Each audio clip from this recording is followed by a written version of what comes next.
Გაუმარჯოს YouTube-ს და მოგესალმებით ყველას. დღეს ჩვენ მორიგი გადაღება გვაქვს. ვინაიდან ახლოს არის ნადირობის სეზონის გახსნა და ყველა სეზონი იხსნება მწყერზე ნადირობით, დღესაც იგივე სამწყერე ვაზნების გარშემო ვიტრიალებთ და მინდა რამოდენიმე ტიპის და რამოდენიმე წარმოებლის ფირმის სამწყერე ვაზნა გავისოლო და შემდეგ მაგათთან ერთად ჩემი რა თქმა უნდა ჩემი დატენილი ვაზნებით მივაყოლო თან. დღეს ამინდი იდეალურია, არც ხელა. ეხლა მთავარია წვიმა არ მოვიდეს. ოდნავ ესეთი სასიამოვნო ნიავია და სხვა ვიდეოებისგან განსხვავებით წესით ეხლა ეს ხრიალი და შრიალი არ უნდა მოდიოდეს მიკროფონში. თუმცა დამცავი გვიკეთია მიკროფონზე, მაგრამ ხშირ შემთხვევაში აქ ესეთი ადგილია, რომ მაინც ატანს ხოლმე. დღეს სროლა გვაქვს წინა ვიდეოსგან განსხვავებით, სადაც 16 კალიბრის TOS-BM-ით ვისროდით. სროლა გვექნება 12 კალიბრის Huglu Atrox-ით, პომპით. ესეთი სტიკერი დავაკარი და YouTube Atrox ვეძახი ჩემთობს და ესეთი Billman-ის მობილ ჩოკებით, სკიტი 1 და სკიტი 2 სკიტებით. ანალოგი აყენია ლულაზეც, ესეთი გამოჩნდება ალბათ.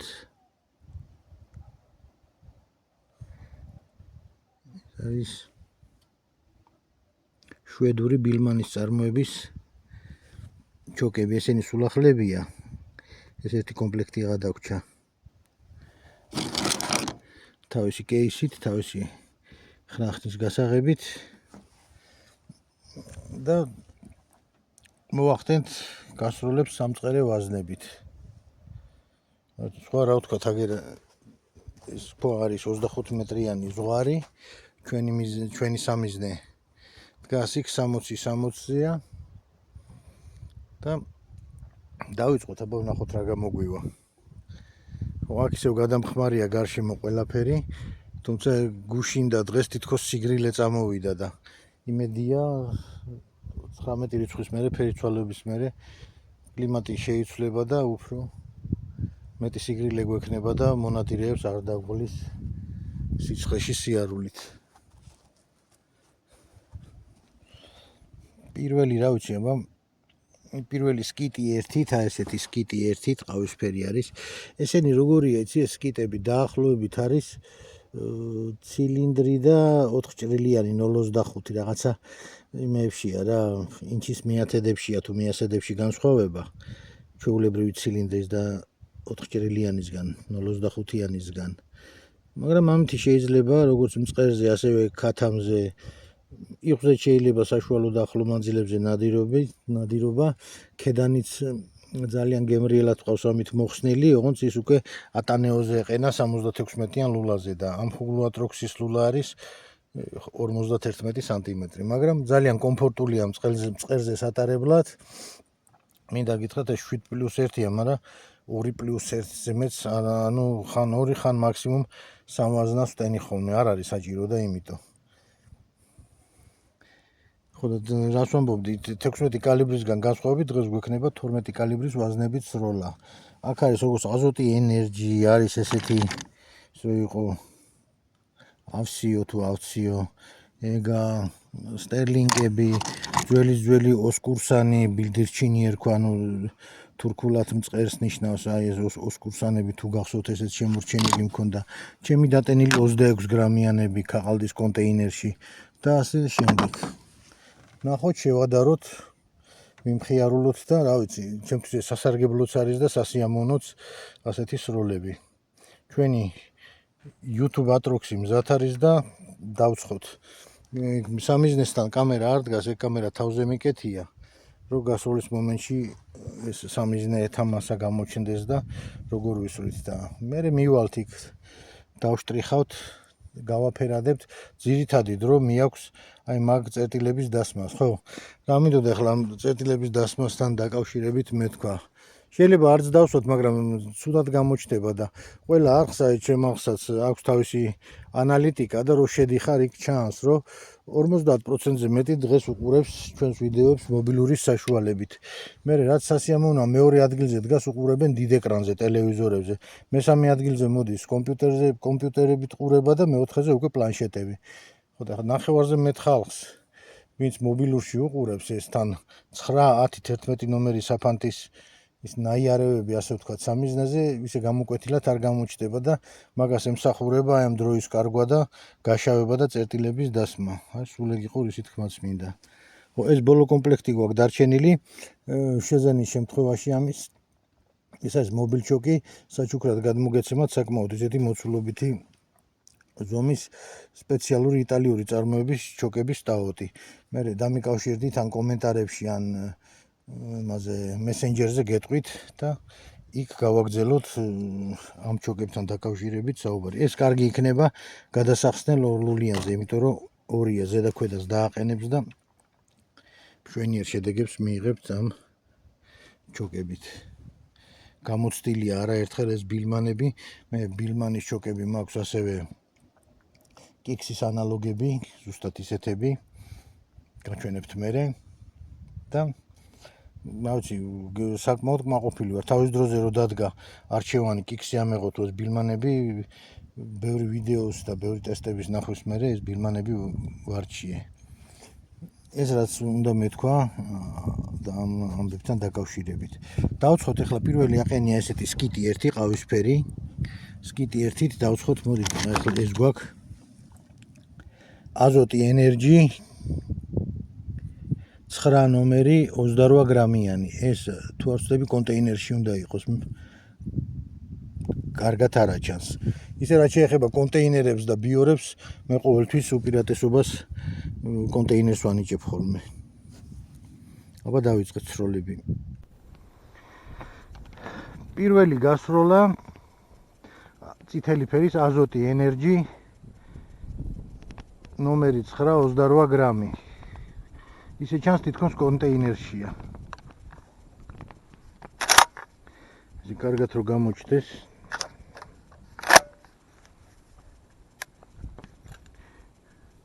ჩოკის კიტი 1 ყავისფერი. მანძილი სამიზნემდე 25 მეტრი, როგორც თქვით.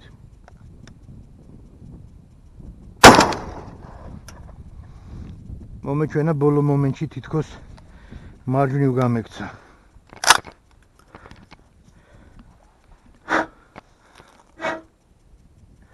საკმაოდ ისეთი კომფორტული გასროლა იყო. მივიდეთ ახლა ვნახოთ აბა რა მოხდა სამიზნეზე. მე ყოველ შემთხვევაში ამების გაფერადებამდე მაინც გადავიღებ და ვინც დიდ ეკრანზე უყურებს და კომპიუტერებში იქ შეიძლება კი ნახონ. თითქმის მთელი სამიზნე მოცულია. კარგად არის ძალიან ლამაზად გაფანტული. გავაფერადებ ახლა სულ რამოდენიმე წუთი დამჭირდება დავაწერ რა ნომერი იყო როგორ და გავაგრძელოთ ჩვენი სროლები. ეს იყო პირველი გასროლა აზოტი ენერჯის ვაზნით ნომერი 9 28 გრამიანი. ჩოკის კიტი 1 ბილმანის წარმოება შვედეთი. სამიზნე 60-ზე მანძილი არის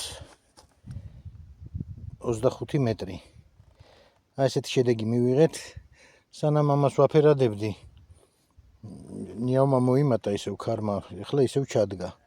ხო, აქ მინდა გითხრათ, რომ მთელი სამიზნე თანაბრად არის გაფანტული, მწყერს აქ შანსი არ ექნებოდა და ცენტრიც არის 5 მარცვლით დაზიანებული. გავაგრძელოთ. ეხლა ესეთი რაღაცა ვიფიქრე და მოდით პირველ გასროლას ეგრევე მივაყოლებ ჩემ დატენილ 11 ნომერ 26 გრამიანს. ეს არის სენდვიჩივით გაკეთებული სამხედრო შინელის და კარდონის სადებებით და მოთავსებული ეს 26 გრამი საფანტი ქაღალდის კონტეინერში. და აი ესეთი წესით აქვს, ვარსკვლავური წესით აქვს თავი მოხვეული ღრმა ბორტით. დაკონუსებული შემდეგ. მეორე გასროლა ჩვენი დამზადებული ჩვენი დატენილით.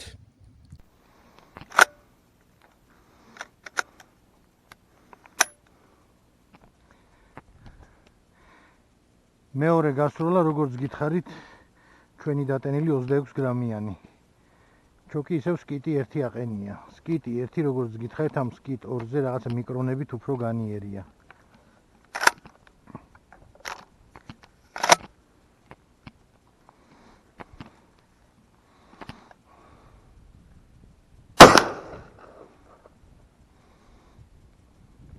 აქედან ვხედავ რომ ამ პიჟებმა გახვრიტა ფანერა.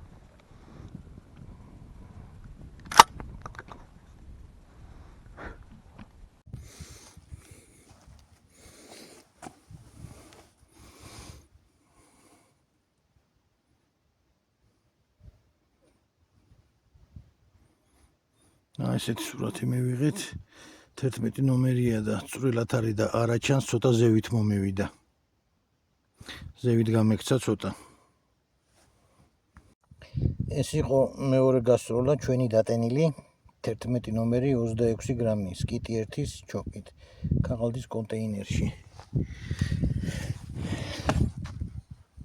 ესეთი სურათი მივიღეთ.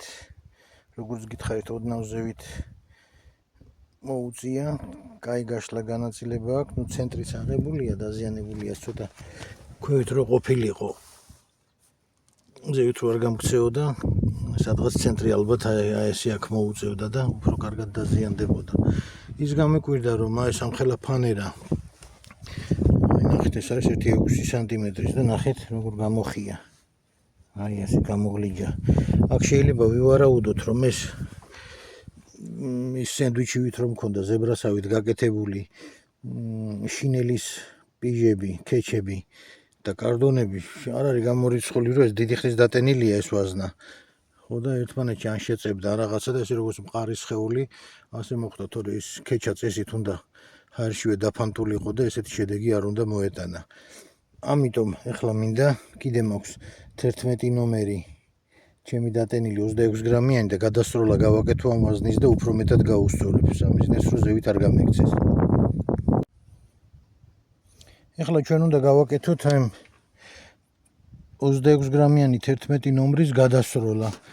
იმიტომ აქ ეხლა არა ჩანს შიგროგორი პიჟებით ალბათ ისევ ისეთი და არასასიამოვნოდ გამოვოცა იმ ამბავმა რომ როგორც ვარაუდობ ალბათ ეს პიჟის ფენები ერთმანეთზე დიდი ხნის რო არის და დაძეკილი როა შეეზარდასავით და როგორც ერთი მასა ჟაკანივით მოხვდა სამიზნეს და თან ცოტა მაღლა მომიწია სროლა და ეხლა გადავისვრით ამას და აბა შევადაროთ. მესამე გასროლა 11 ნომერი 26 გრამის გადასროლა ჩვენი დატენილი.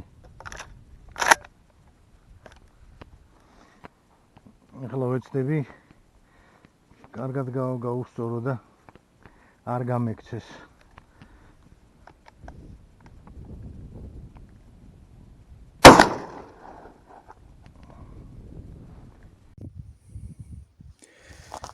ამჯერად აღარ გავუხრეტია ეს სამიზნე პიჟებს კარგად დაიფქვა და დაიშალა. უწინა ვარიანტი ის იყო რა რაცა ვთქვით რა კონტეინერიც ეთყობა არ დაიფქვა და ეს პიჟებიც ერთად მოხვდა ალბათ არ ვიცი. აქ საკმაოდ კარგი სურათი ჩანს, არ ვიცი ახლა ხედავთ თუ არა. 11 ნომერი იყო ნასროლი და ჯერ აქედან უჭირს თვალს და მობილურზე ალბათ უფრო მეტად გაგიჭირდებათ ნახვა. ეხლავე მოვნიშნავ და გაჩვენებთ. ეს არის მესამე გასროლის შედეგი ჩვენი დატენილი 11 ნომერი 26 გრამიანი სკიტი 1-ით ქაღალდის კონტეინერში. ეს ნახეთ უბრალოდ რა ქნა აქ.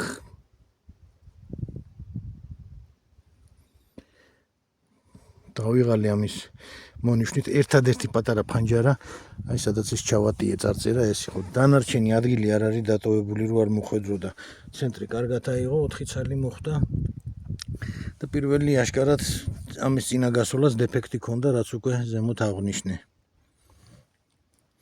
ეხლა შევუცვალოთ ჩოკი. გადავიდეთ სკიტი 2-ზე, რომელიც არის რაღაცა მიკრონებით ოდნავ ვიწრო. ძალიან დიდი განსხვავებაც არ არის. ჩოკი გადავცვალეთ, ეხლა აყენია სკიტი 2 ლურჯი ფერის.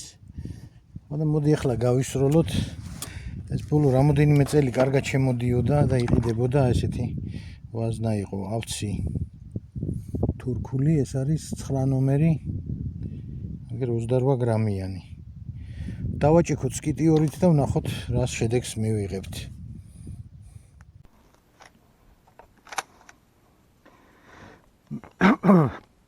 მეოთხე გასროლა ავცი, როგორც უკვე გითხარით, 9 ნომერი 28 გრამი. სკიტი 2-დან ლურჯი ფერის. წესით ეს სკიტი 2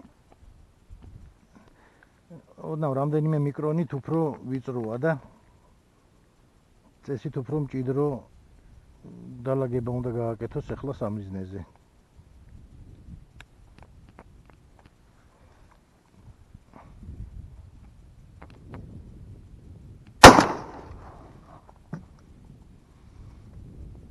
გადმოყირავდა.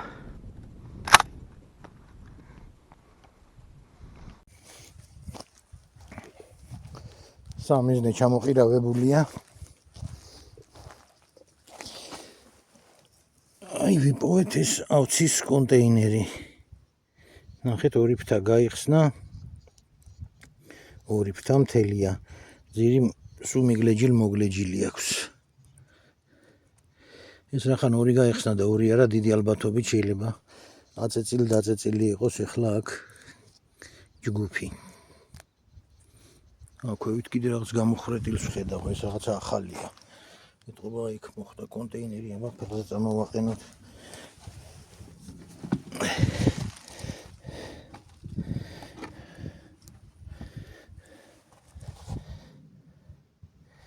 ხო, არა უშავს, მაგრამ ცოტა ქვევითაა აქ წამოღებული. დავნიშნავთ ახლა ამ ყველაფერს.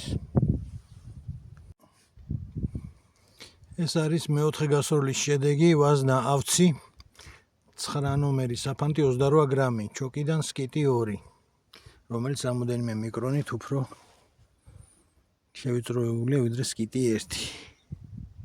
მიუხედავად იმისა, რომ კონტეინერი სრულად არ გაიხსნა, არა უშავს, მაინც კარგი შედეგი მივიღეთ სამიზნეზე და ყველაზე მეტი მარცვალი 7 ცალი მოხდა აგერ ცენტრი. 7 მარცვლით იქნა დაზიანებული, მშვენიერი შედეგია.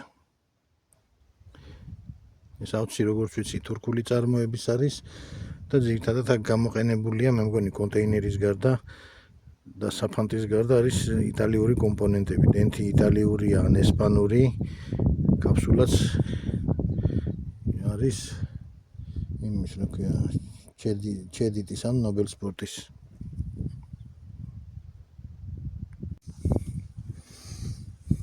შემდეგი მეხუთე გასროლა. მოდი გავაკეთოთ სტერლინგის ვაზნით. ეს არის სტერლინგის 10 ნომერი 30 გრამიანი კონტეინერში.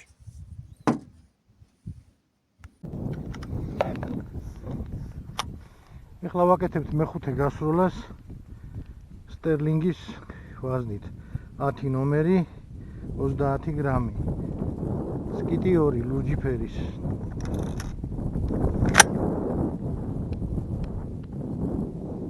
კონტეინერშია ეს საფანტი ამ ვაზნაში. რა ცუდი ფერი დავაყენე ეს სამიზნეზე. აქ 25 მეტრია და წესი რა ვეღარც ვარჩევ. ოდნავ ხდება გარჩევა.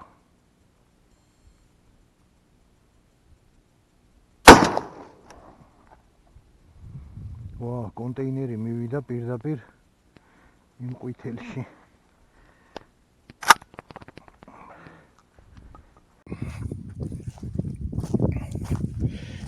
აი როგორც გითხარით, ეს კონტეინერი მოხდა აქ. ეხლა თეთრი სამიზნე გვაქვს, წინა სამიზნეებთან შედარებით ნაპირებიდან 2 სანტიმეტრით უფრო ვიწრო არის და მე მგონი ეს უნდა ვინც დიდ ეკრანზე უყურებს კარგად გამოჩნდება ეს მეყრილი საფანტი, მაგრამ გავაშავებ ახლა ამებს და ისე გაჩვენებთ. კონტეინერს ვეძებ გახრეტით, არ გაუხრეტია. აქ უნდა ეგდოს სადღაც თუ ვიპოვე გაჩვენებთ.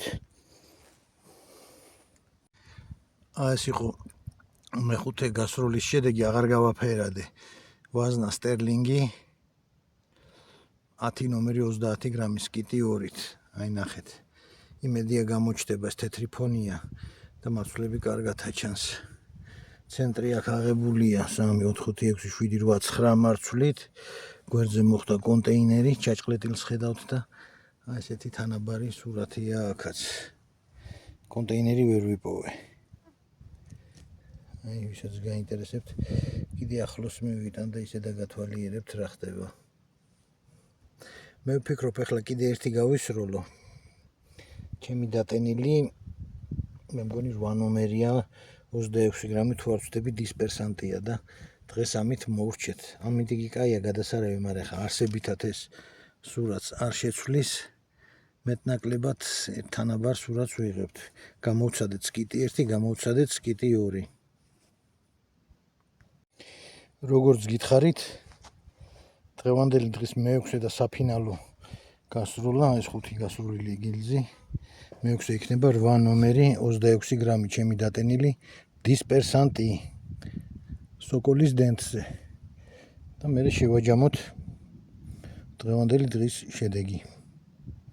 კიდე გქონდა აქ ფეტერი, გქონდა ტახო, გქონდა რაღაცა უსკურსანი, გქონდა საგა, გქონდა ენერგია ეს კრემისფერი, მაგრამ რა ვიცი, მე მგონი სურათს აღარ შეცვლის. ხო, აი კიდე ჩემი დატენილი 26 გრამი იგივე 11 ნომერი. მაგრამ ეხლა ვისვრით 8 ნომერი დისპერსანტი 26 გრამი სოკოლზე. დღევანდელი დღის მე-6 ფინალური გასროლა, როგორც უკვე გითხარით, 8 ნომერი 26 გრამი დისპერსანტით ჩემი დატენილი სოკოლის დენტზე.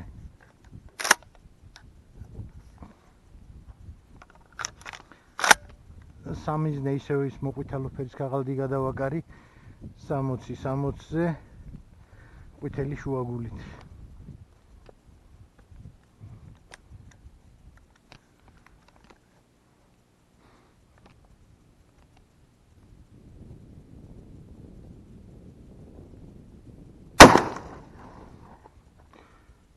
იფრაგი მრიელას წავიდა.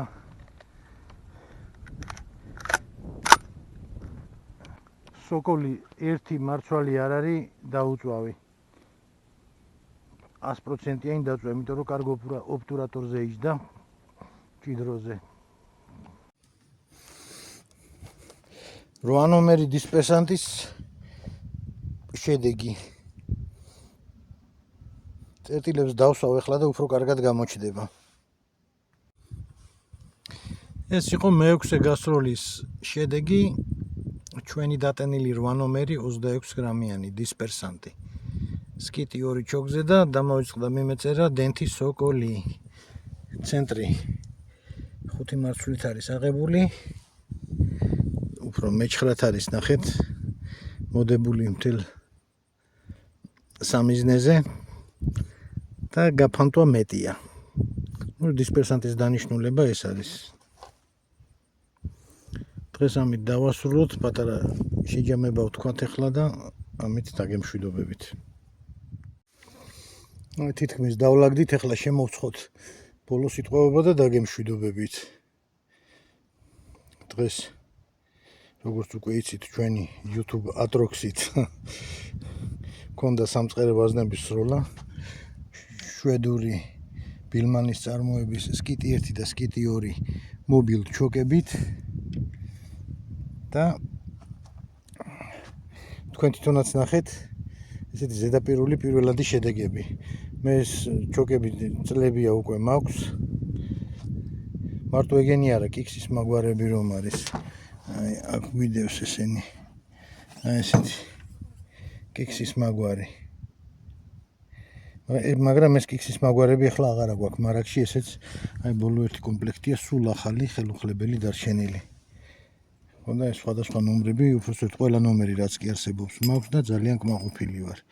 პლუს კიდე ამ სკიტებით შეიძლება როგორც საფანტის სროლა, ასევე კარტეჩის და ტყვია ჟაკანისაც.